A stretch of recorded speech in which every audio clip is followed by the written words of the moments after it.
Shalom. Call Halal Yahweh Bashim Abishai, Bahashem Rakakadash. Double honors unto the apostles and the elders. Salutations to all my fellow laborers doing this work in truth and sincerity, risking their lives and their freedom to do so now more so than ever. To the scattered elect that are scattered around the four corners of the earth, that be like unto the speckled bird, the Israelite foreigners. And to the Yakwaf, that will be the women, the few women that are listening and learning. To you, I say shalom. All right, this is your brother Malcolm from the branch of the Great Millstone, and this message is not to nor for the 2/3 of Israel. So if you're a two-tertian, as we call it here in Chicago, just unsubscribe. Don't even watch because it's not for you. Go watch some Desperate Housewives or Hollywood or Hip Hop Wives or whatever. Go watch some twerk videos. Whatever it is that you 2/3 do, go do it. Just because this is for serious edification for people who are serious, and these are serious times, more serious than you can even imagine. All right.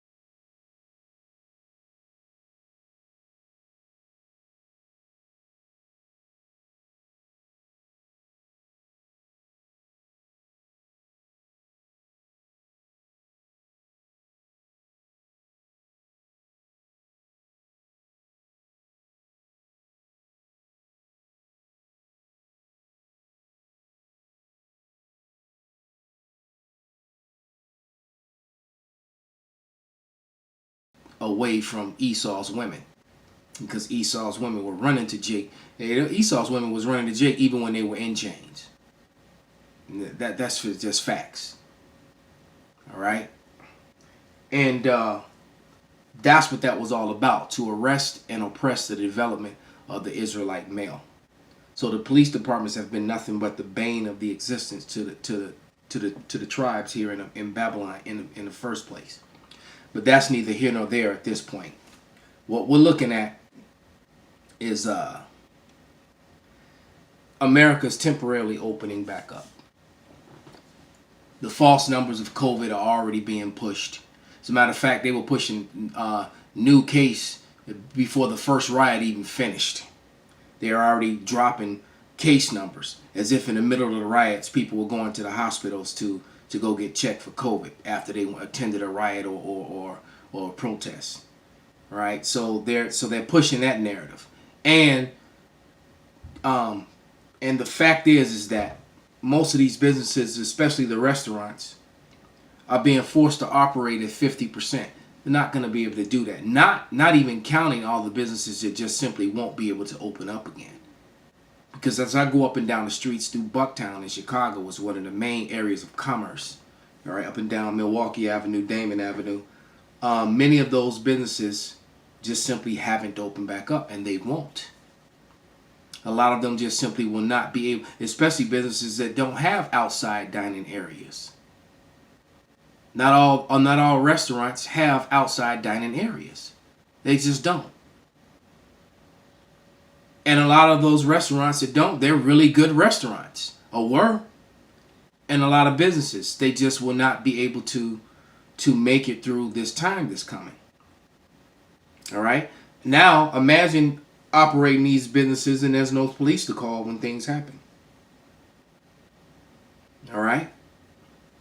So you're looking at the continuation of the epic fall of Esau Edom, who is the so-called white man. So let's let some of this video play. I'm going to click on to this one. This is a video that I came for. Because the beloved brother Shathia sent this to me about 2-3 days ago. And I'm just getting to it because I had so much on my plate. But this video I had to profile. So without any further ado, here we go. Darn commercials. Gotta endure the commercials.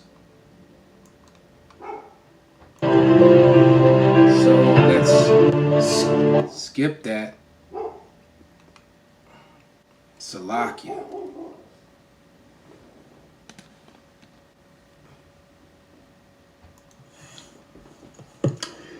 Well, it seems certain, at least in democratic cities, that several months from now, maybe even sooner, we won't have any police. I hope the police have their resumes ready. They can sell real estate or something else, because they're going to Notice he says cities with an S, plural. be gone. And look for a flood of New York police officers to leave what's become the rotten apple under de Blasio.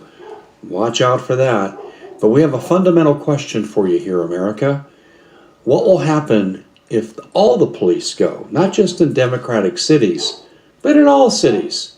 We defund the police and we get rid of them. What's going to take their place? Have you considered that? Sociologically, we have answers. Historically, we have answers. And this is where history and sociology will coincide. Let's stop right there. Let's read this scripture. This is Ecclesiastes 12:3. It seems to come out every other day now. But it reads, "In the day when the keepers of the house shall tremble, and the strong men shall bow themselves, and the grinders cease, because they are few, and those that look out the window be darkened." All right, because there's not a future here. Looking out the window meaning looking to the future, looking like you're looking outside to see if it's going to be a nice day, and it's not, because it's darkened. All right, this place is circling the drain. It's circling the drain. All right, let's shoot up to about the 3-minute 45-second mark.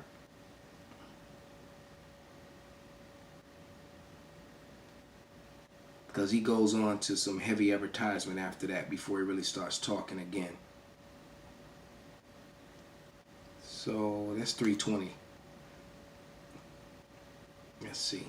Basically, your government will be so far to the left, communist oriented, you'll have hit squads like the KGB did in the East German Stasi. Your daughters will be propositioned out. Yeah, maybe I do need to bring it back. Who will be in charge of the neighborhoods if there's not policing? There we go. Gangsters, we'll call them warlords, and they'll gather all the food, they'll make people pay tribute, and then they'll work like little peasants it'd be like Gangsterville. They showed you that in the series on Netflix called Containment. All right, in the containment zone, which they had contained, the local thugs took it over. All right, they outnumbered the police, and they took over the food supplies in the grocery stores, and basically they were selling back to people who had nothing, food. They took over all and controlled everything. That's what they did, and that's the reality of the things that you're gonna face. And you're gonna have different cliques and different gangs, in different neighborhoods and different fractions, militias. You're gonna have your white militia, Aryan types. You're gonna have your Black Panther types, and you're gonna have your thug types. And they're either gonna click up or go against each other, but they're going to be ruling and controlling their neighborhoods. All right, where do you think all these post-apocalyptic movies, where they get all these ideas from? They go into the scriptures, and they're writing these things and making them. That's why there's probably more movies like that than any other type of movies. All right, because that's the reality of how it's going to be before the end actually comes. Gangster, you'll be running drugs. Your daughters will be propositioned out because there won't be. Your daughters will be propositioned out, prostituted. Just say it. If you have an attractive wife, you have attractive sisters, children, nieces and nephews, they will be used for sex by these men. All right, so it's like I said, you wicked women who wanted to jump from penis to penis, been riding the cock carousel your whole life. Now the cock carousel is actually about to ride you, because you don't get to pick and choose and jump from cock to cock. The cocks are coming to you anyway, whether you like it or not. That's the brutality of of what's about to happen. This is Ezekiel 30 and 18, and it reads, "At Tephahaphes also the day shall be darkened, when I shall break their yokes of Egypt, and the pomp of her strength shall cease in her.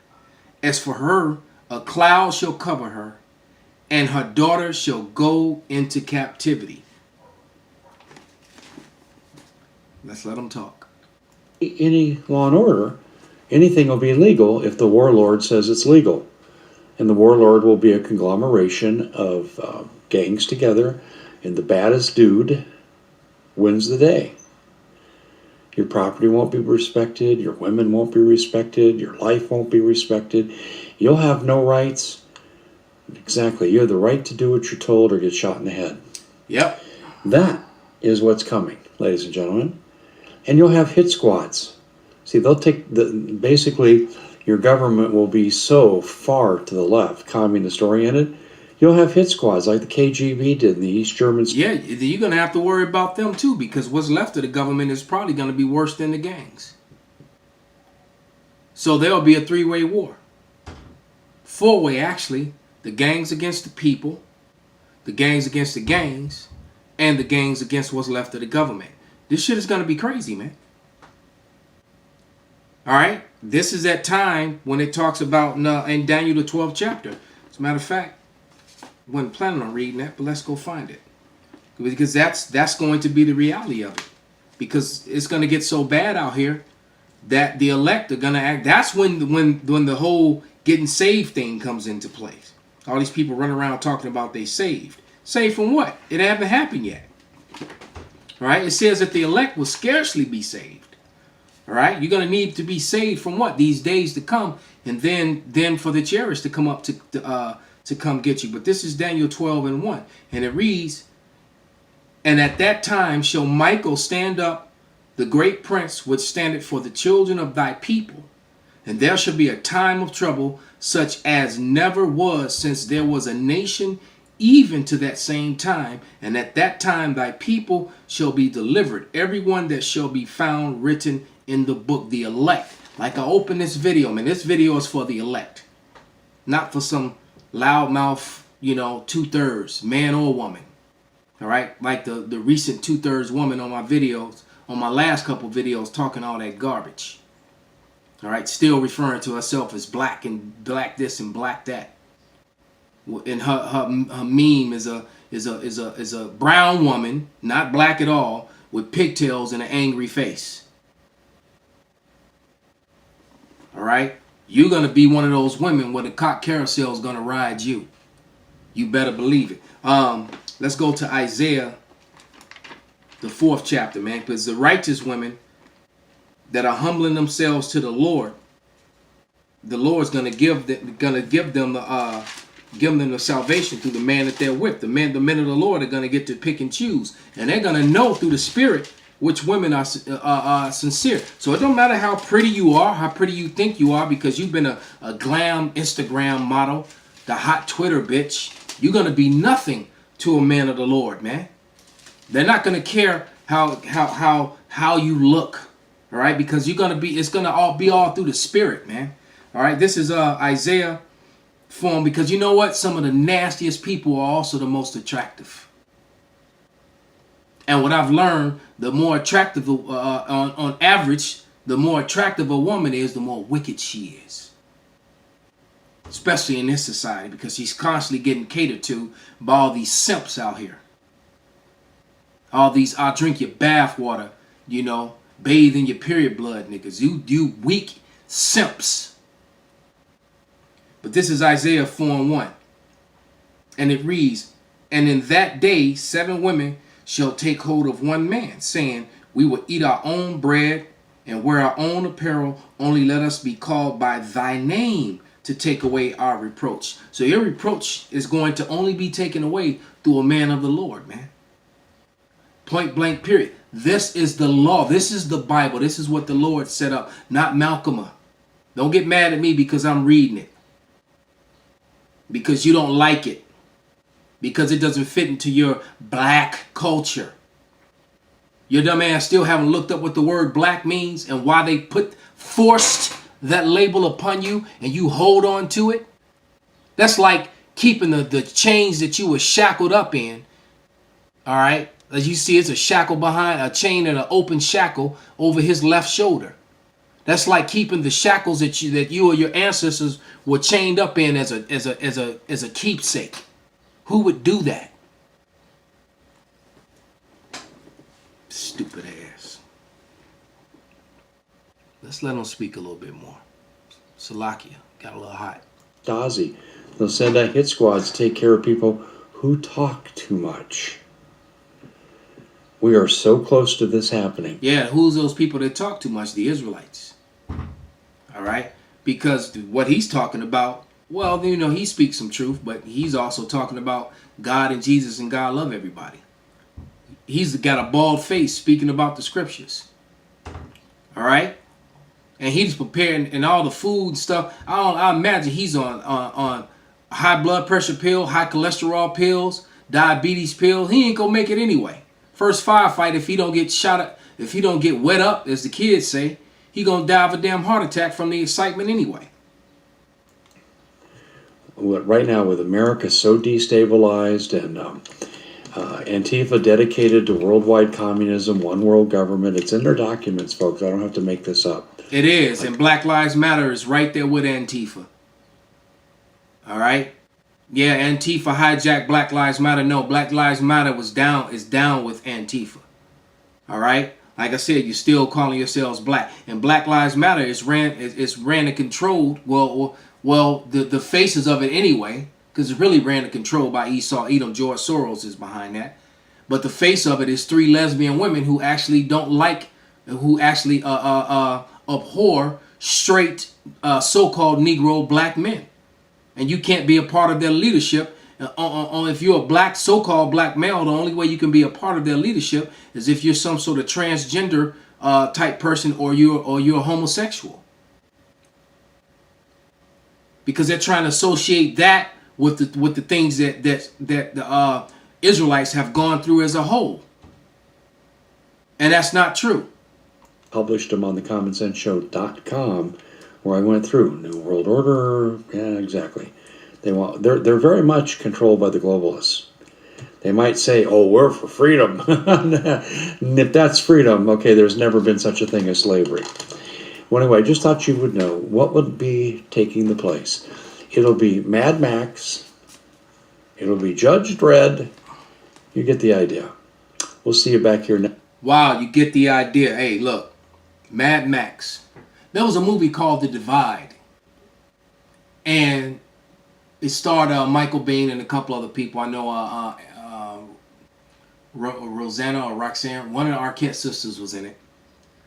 But I would highly suggest you watch that movie because it was about a super in a building who knew the end was coming and turned the basement into a survival bunker and put up a great big old steel door to protect from the outside and had plenty of food and rationing and stuff like that. He prepared, he saw it coming, and all the well-to-do tenants in the building with their 6-figure incomes and their vacations, all the dumbasses with their lie IQs were not ready. All right? And it ended up being maybe about 7 or 8 men inside of this bunker and 2 women. Guess what happened to the women? All right? One of them literally got screwed to death till she died. The 2 brothers, the 2 Edomites, kept her orifices full at all times. And she was trying to convince the other girl that this is what they needed to do to survive, because how did they get food? And anyway, the whole bunker went to shit. So all that preparation, if the Lord is not with you, you're not going to survive anyway. Then he mentioned Mad Max. Mad Max was about resources. If you haven't seen the recent Mad Max, I highly suggest that you watch it as well. All right, because what were they doing? They were fighting for gas, for water, and for women. Breast milk was a commodity. All right? So after a woman was impregnated, they continued to use her milk, their milk. All right? They were a commodity. They were traded and used as concubines and slaves. Why? Because they're the weaker vessel. That's just what it is. So when you look at that whole movie, you get to the bottom line, and all the because Charlize Theron is in it, Tom Hardy, and when you look all the action and the fighting and everything, when it comes down to it, that's what the movie was about. All right, that's exactly what it was about. Let's get one last scripture. This is Isaiah 9:19, and it reads, "Through the wrath of Yahweh of hosts is the land darkened. The people shall be the fuel of the fire. No man shall spare his brother." So death is coming. Mass destruction and chaos to America. As a matter of fact, it's already here. It's kind of slowed down a little bit, but it's going to, this is the quiet before the storm. Because with this next false outbreak, because it's going to be real this time, because they're really going to release something. All right, there are other plagues that are here and on this way too. What's now is made to come back. Who knows what else they're going to release? They might even just go ahead and release Ebola. All right, but it's getting ready to get crazy out here. And only those that the Lord is with are going to survive it. Kol Halal Yahweh B'Shem Abishai B'Shem Rakak Wadash Wa Abba Babal Shalom.